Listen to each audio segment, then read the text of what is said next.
So let's raise the big questions. Is the Congress really set for a non-Gandhi chief this time?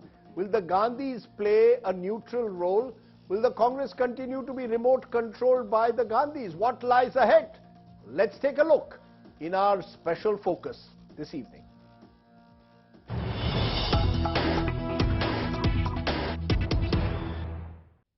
And joining me now is Senior Congress leader P. Chidambaram. Appreciate your joining us, Mr. Chidambaram. It appears at the moment that the Congress could have its first election to the president in more than 20 years. However, critics are already saying this could be some kind of a fixed match. Will the Gandhis stay neutral or appoint someone as a proxy candidate, as some suggest has been the practice in the past? How do you respond to this? That will there be a genuine democratic election, Mr. Chidambaram?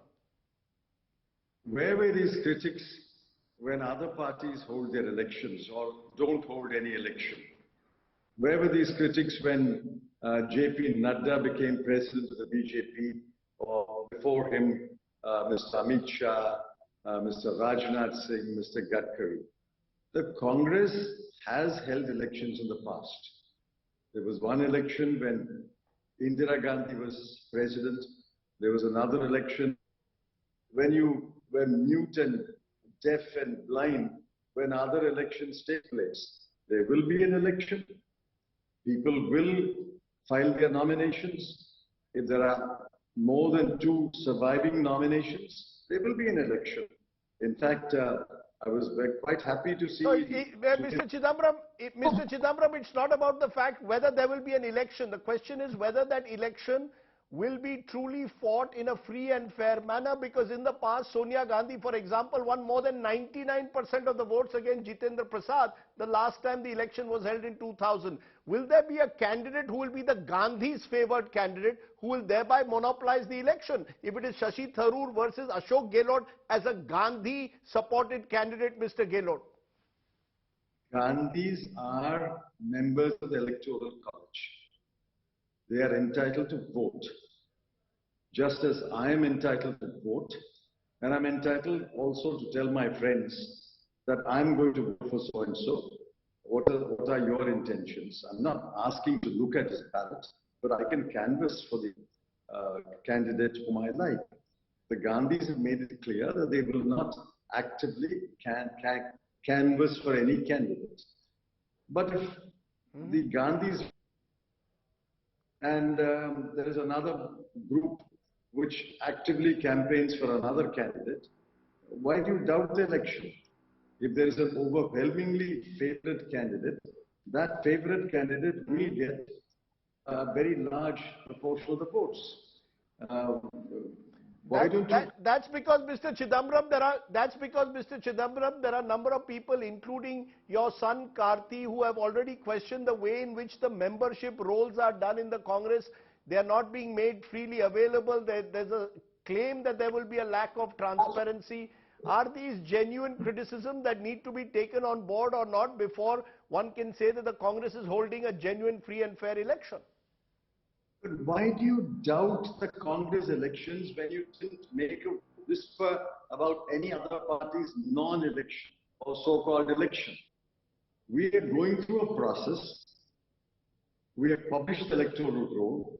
The electoral roll of Tamil Nadu PCC is with me, and I'm sure the electoral roll of every other state is available in the PCC office. The AICC is putting up the national electoral roll. Go ahead and contest. But if somebody wins an overwhelming number of votes, I don't know. That's because while there is talk, Mr. Chidambaram, of this election taking place, the fact is several PCCs are already saying Rahul Gandhi must become the president, unanimously elected, that there should be a consensus around Rahul Gandhi. So at one level we hear of Shashi Tharoor taking on Ashok Gehlot, and yet day after day more and more Congress units are joining this chorus of Rahul Gandhi for president. But what is wrong with that? I'm entitled to say it. I know my rank and file in my constituency, in my district, in several districts of Tamil Nadu. The overwhelming view is that Rahul Gandhi must become the president of the INC. Now the PCC delegates represent the rank and file. I'm a delegate from Sakote block. I represent the rank and file of Sarkote bloc. Should I not reflect their wishes? While my wishes are there, I have to reflect their wishes also, isn't it? And after consulting them, and it turns out that my view and their view are in accord, why should I not openly say that Rahul Gandhi should? No, but there is a sense, therefore, that the entire atmosphere is being created wherein eventually Congress person will say, look, we don't want an election, we want Rahul Gandhi as president. Sorry, we have made it clear that there will be an election. Now, whether there will be two nominations after the date of withdrawal, I can't say. I am not a fortune teller. But if there are two candidates, there will be an election. Have no doubt about it. Why don't you talk to the potential candidates and advise them not to withdraw their nomination? If there is only one candidate after the date of withdrawal, how can we hold an election? If there are two candidates, you mark my word, there will be an election. Therefore, would you say that, in your view, what is better for the Congress at the moment? An election between more than one candidate or unanimity around Rahul Gandhi's name? What would you prefer? You see, I have never used the word unanimity. I prefer a consensus. That is how all parties, to the best of my knowledge and recollection, elect their national presidents. For example, is going through a party election, and there will be a state consensus of who should be their president. So there's nothing wrong with a consensus, but I'm not aiming at unanimity. The fear, though, if I may say so, Mr. Chidambaram, is that even if there is a contest and someone is chosen, he or she will be remote controlled by the Gandhis. The keys to the Congress still lie with the Gandhis. As one Congress dissident told me off record, the Gandhis will not cede a centimeter of power. This is completely wrong. Please understand, the party leader and party president are two different notions, two different concepts. Mahatma Gandhi was a party leader. There have been a succession of party presidents. After 1948, Jawaharlal Nehru was the acknowledged paramount party leader. There have been many Congress presidents, party presidents. Even under Indira Gandhi, there was a party leader and there was a party president. Keep that distinction in mind. Whether Mr. Rahul Gandhi or Sonia Gandhi become Congress president again or not, they will have a preeminent place in the party.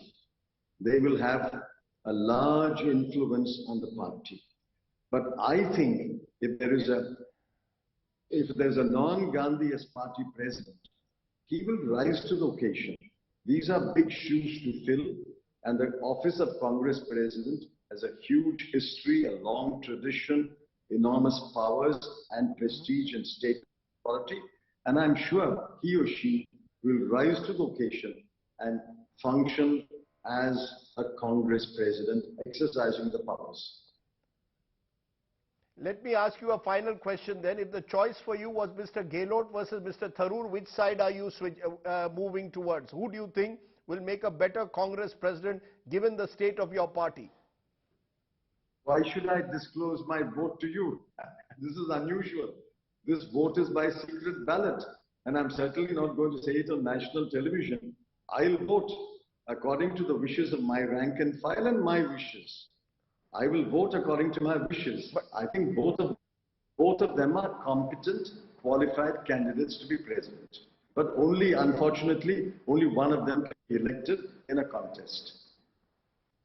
But what is that most important criteria that you see is relevant for a Congress president candidate, given, as I said, the state of your party at the moment? Do you need a strong organizational man or a charismatic figure who's a good communicator? The most important thing is now to take the organization and restructure it. it ought to be done yesterday, not tomorrow. I've been crying the last two years.